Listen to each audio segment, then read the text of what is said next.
MSI কি বানায়, MSI কি না বানায়? একসময় এমএসআই নাম শুনলে মনে হতো either graphics card or motherboard এগুলো নিয়ে কিছু একটা প্রোডাক্ট তারা শোকেসিং করবে, বাট সম্প্রতিকালে যেটা দেখা যাচ্ছে পিসি কম্পোনেন্টসের এমন কিছু বাকি নেই যা তারা বানায় না। বেশ কয়েক বছর ধরে তারা গেমিং পেরিফেরালস নিয়েও কাজ করছে এবং মাউস প্যাড তার ব্যতিক্রম না। বিগতবার যখন আমরা কম্পিউটেক্সে যাই তখন তারা একটা স্পেশাল সার্ফেস নিয়ে কাজ করছিল এবং ইট ওয়াজ ভেরি স্মুথ, সো একটু ফ্যাসিনেশন জাগে তখন এবং হালকা নাড়াচাড়া করে দেখি এবং ফাইনালি গ্লিম ক্লোদিংয়ের যে প্যাডটা সেটা কিন্তু আমার কাছে এটা চলে আসছে, which is agility GD72 gleam edition. Mouse pad তো মাউস প্যাড, এক্ষেত্রে আর এমন বিশেষত্ব কী বা থাকতে পারে?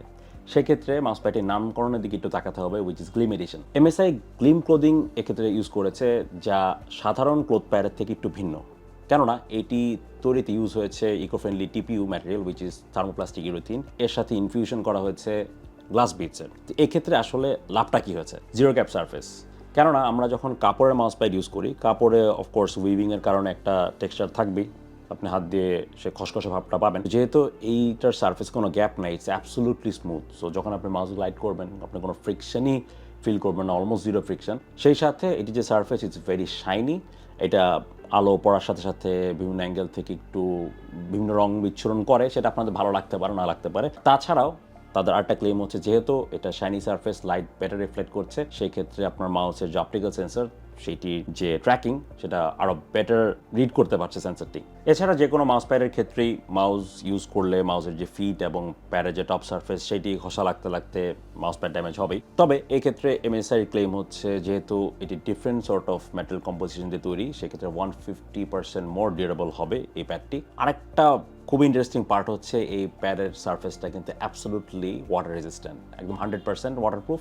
আপনি যদি পানি ঢেলেও দেন সেক্ষেত্রে কোনো সমস্যা হবে না। তো আসলে কি ব্যাপারটা তাই? চলেন ঢেলেতেই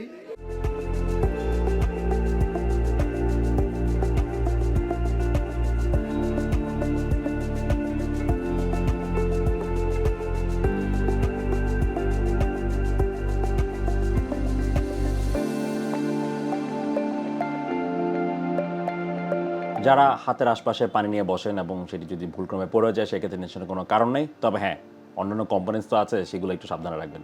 এছাড়া এটির যে সারফেস এটি কিন্তু স্টেন রেজিস্ট্যান্ট, ময়লা হতেই পারে, বা সেই ক্ষেত্রে ময়লাটা সহজে বসবে না এবং সহজে ক্লিন করতে পারবে না। স্পিকিং অফ ক্লিনিং, একটা মজার ব্যাপার হচ্ছে যেহেতু এটা গ্লাস বিচ সঙ্গে আছে এবং একটা একদম গ্যাপলেস স্মুথ সারফেস, সেটিকে যাতে প্রপারলি ক্লিন করা যায় এবং রাফ না হয়ে যায়, এমএসআই কিন্তু এই ক্ষেত্রে একটা মাইক্রোফাইবার ক্লথ ইনক্লুড করে দিয়েছে। সো আপনার যখন এটা ক্লিন করা লাগবে ওইটা ইউজ করলে বেস্ট। মাইক্রো যে স্ক্র্যাচ পড়ার যে সম্ভাবনা সেটি কিন্তু পড়বে না।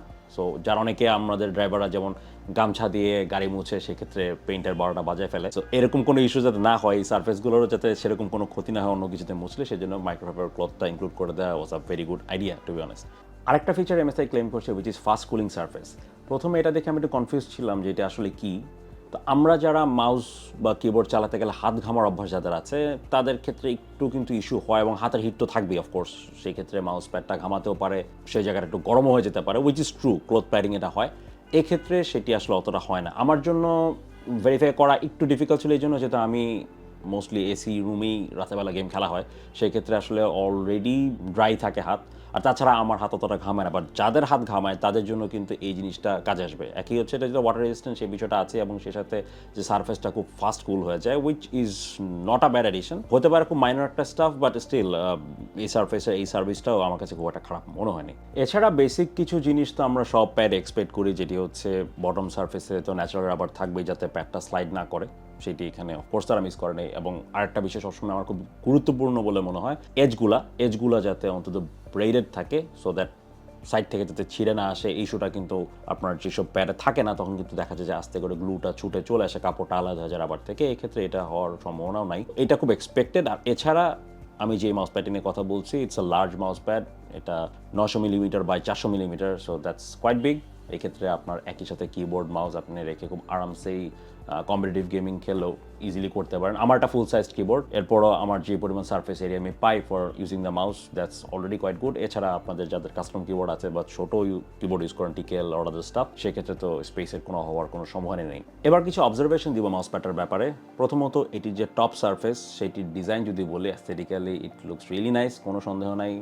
একদম টপ রাইট কর্নারে এমএসআই এর একটা হোয়াইট লোগো দেওয়া আছে, which also looks very good. কিন্তু বটম লেফটে the right gear two rely on যে স্টেটমেন্টটা, এই ক্লিশে স্টেটমেন্ট কিন্তু 2024 সালে এসে আমরা এতটা এক্সপেক্ট করি না। থাকতে পারে প্রোডাক্টের ক্ষেত্রে বিভিন্ন statement, but why is it on the pad itself? প্যাডের সারফেসে এইটা লেখাটা আমার কাছে একটু দৃষ্টিকটু বলে মনে হয়েছে। সেই সাথে ওভারঅল শেপটা যদি দেখি, আউটার শেপ, সেক্ষেত্রে বটম সাইডে দেখবেন একটু অ্যাঙ্গেল করে দুটো নচ কাটা আছে। আমার কাছে মনে হয়েছে যে এইটা একদম আননেসেসারি ছিল, কারণ মিনিমালিজমের যুগে আসলে আমরা পিওর রেক্ট্যাঙ্গেল প্যাড দেখি অভ্যস্ত এবং দেখতেও ভালো লাগে। হঠাৎ করে অ্যাঙ্গেলে দুইটা কাট আউট আসলে আমার পার্সোনালি পছন্দ হয়নি। আই হোপ এমএসআই সামনে হয়তো মোর ট্রেডিশনাল অ্যাপ্রোচে যাবে। পারফরমেন্সের কথা যদি বলি, ডেফিনেটলি আমার ইউজ করা দ্য স্মুথেস্ট মাউস প্যাড এভার।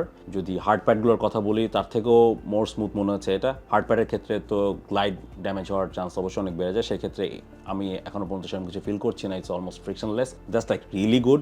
তবে কম্পিটিটিভ গেমস খেলার ক্ষেত্রে অনেক সময় যারা প্রফেশনালি খেলে তাদেরকে জিজ্ঞেস করলে শুনতে পাবেন যে তারা একটু প্রেফার করে যে একটু টেক্সচার বা কন্ট্রোল যে প্যাডগুলো হয় ওগুলো তারা কিছু ক্ষেত্রে প্রেফার করে ফর মোর স্টেবিলিটি। কেননা যখন খুব স্মুথ হয় একটা সার্ফেস, সেই ক্ষেত্রে শর্টার যে অ্যাডজাস্টমেন্টস, ওই এইমগুলো করা অনেক সময় একটু ডিফিকাল্ট হয়ে যায়, মাসেল মেমোরি অনেক সময় মিস হয়, সেটা একটা ব্যাপার। আমি মাউস প্যাডটা প্রায় 2 মাস চালালাম। 2 মাস চালানোর মধ্যে শুরুর দিকে আমি যেহেতু CS2 খেলায় মোস্টলি, এখন off shots were like really crazy, খুব easily I could hit them. But নতুন প্যাডে রাইফেল বা অন্য পিস্তলস এগুলোতে ইস্যু হওয়াটাই স্বাভাবিক। তবে 2 মাস খেলার পর একটা জিনিস আমার কাছে মনে হচ্ছে, তা হচ্ছে শর্টার অ্যাডজাস্টমেন্টসে actually it has become much difficult. অল্প কিছু অ্যাডজাস্টমেন্ট করতে গেলে দেখা যায় যে বেশি চলে যাচ্ছে এইম, এই ইস্যুটা কিন্তু হচ্ছে। যারা মিডিয়াম থেকে হাই সেন্সিতে খেলেন তাদের জন্য এটা একটা প্রবলেম বটে।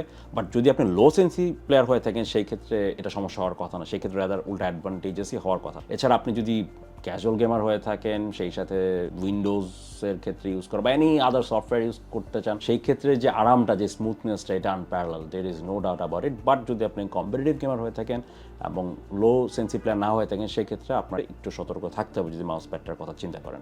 সব তো মোটামুটি বলে ফেললাম। আপনাদের যদি এই প্যাডের সার্ফেসের প্রতি ইন্টারেস্ট জেগে থাকে কিন্তু এত বড় প্যাড আপনার পছন্দ না হয়, সেক্ষেত্রেও টেনশন করার কোনো কারণ নেই, কারণ এমএসআইয়ের একটা স্মলার ভার্সন আছে এটার, উইচ ইজ GD22। এটিও আপনারা নিতে পারেন।